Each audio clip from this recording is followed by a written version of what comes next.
Episode number 419. Lord the Winter, the Atagnon, Athos, Porthos, and Aramis, went out close behind the lackeys followed them asters, and the chamber was left solitary, with its broken window, its open door, and its smoky lamp burning sadly on the table. 66 Execution. It was near midnight. The moon, lessened by its decline, and reddened by the last traces of the storm, arose behind the little town of Armentières, which showed against its pale light the dark outline of its houses, and the skeleton of its high belfry. In front of them the Lys rolled its waters like a river of molten tin, while on the other side was a black mass of trees, profiled on a stormy sky, invaded by large coppery clouds, which created a sort of twilight amid the night.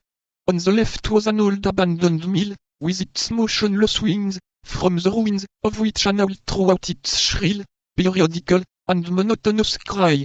On the right, and on the left of the road, which the dismal procession pursued, appeared a few low, stunted trees, which looked like deformed dwarfs crouching down to watch men traveling at this sinister hour. From time to time a broad sheet of lightning opened the horizon in its hollow head, darted like a serpent over the black mass of trees, and like a terrible scimitar divided the heavens and the waters into two parts. Not a breath of wind now disturbed the heavy atmosphere. A death-like silence oppressed all nature. The soil was humid and glittering with the rain, which had recently fallen, and the refreshed herbs sent forth their perfume with additional energy. Two lackeys dragged Milady, whom it held by one arm.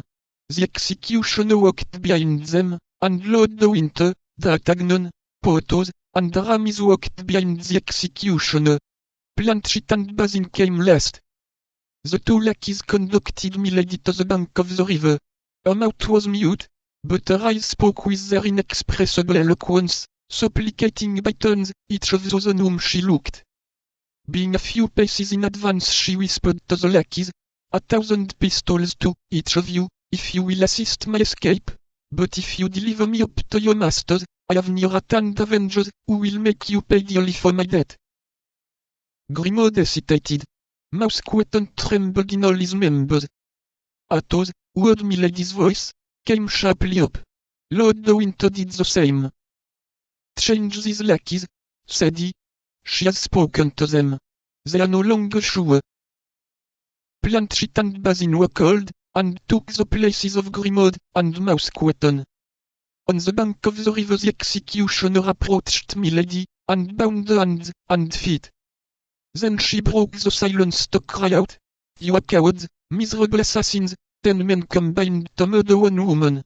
Beware! If I am not saved I shall be avenged."